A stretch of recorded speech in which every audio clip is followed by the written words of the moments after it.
This tutorial is presented to you by the Center for Academic Technology, a division of academic affairs at Butler University. This video tutorial will teach you the basics about navigating and using Moodle. When you use Moodle, it's probably a good idea to use a third-party web browser like Mozilla Firefox or Google Chrome. First-party web browsers like Internet Explorer or Safari can encounter problems. Open your browser and go to moodle.butler.edu. When you get to Moodle, you'll be asked to log in. Enter your Butler username and password, the same one you use for all other Butler services. This will take you to the home page, so you can see how Moodle is laid out. Content will show up in the large center section, and there are resources along the sides called blocks. If there are particular blocks you find useful and want to use frequently, you can dock them to the side of your screen so they're always present. To dock a block, click the blue and gray rectangular button in the upper right corner of the block. Once a block is docked, you can click this button again to undock it.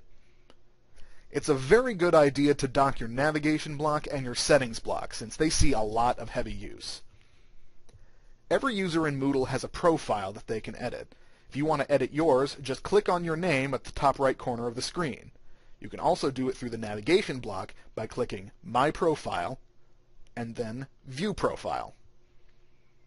To edit your profile, click Edit Profile in the settings block. Here you can update your personal information or change your profile picture.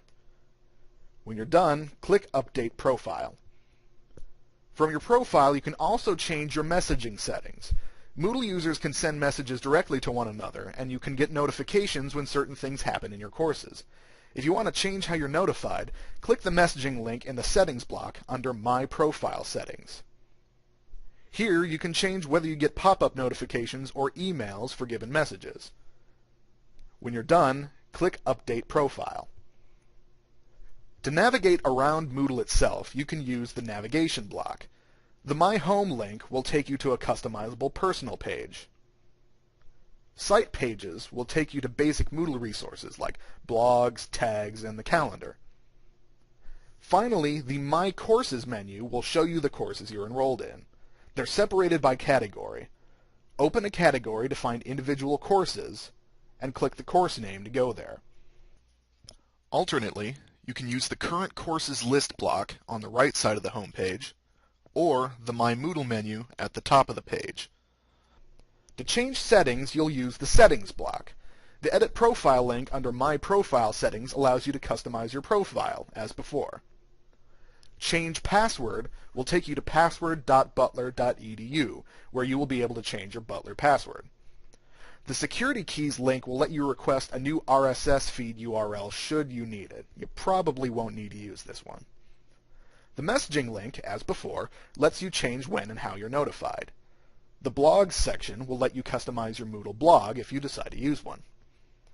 Other blocks will vary depending on location and what instructors have chosen to enable or disable. For example, there's the Upcoming Events block, which will display upcoming events for the course. You can click on a specific event to see event details. There's also the Latest News block, which will show any recent announcements an instructor has posted.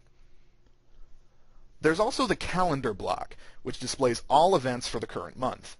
Any dates that are highlighted signify events, whether they're global events, course events, group events, or user events. You can hover over a highlighted date to see the event, and then click on it for more details. That's how some example blocks work. Main course content, meanwhile, is visible here in the center of the page. These include assignments, forums, quizzes, etc. Click on any entry to open it and interact with it. For example, to upload an assignment, you'd click on the Assignment link.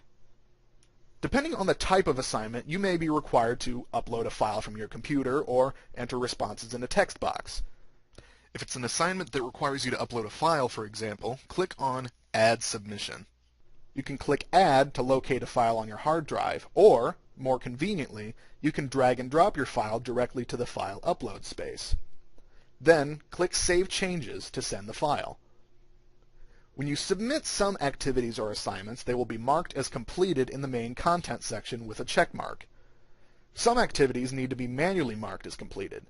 To do this, click the empty white box next to the assignment. This will place a check mark there to mark it as completed. You can always change this back later.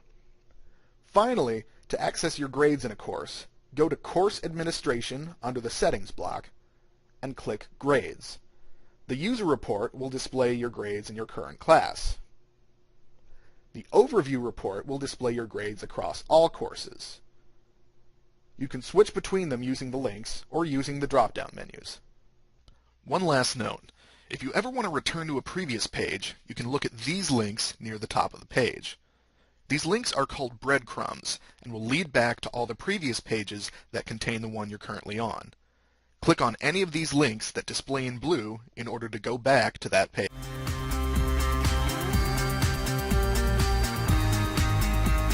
This tutorial is presented to you by the Center for Academic Technology, a division of Academic Affairs at Butler University.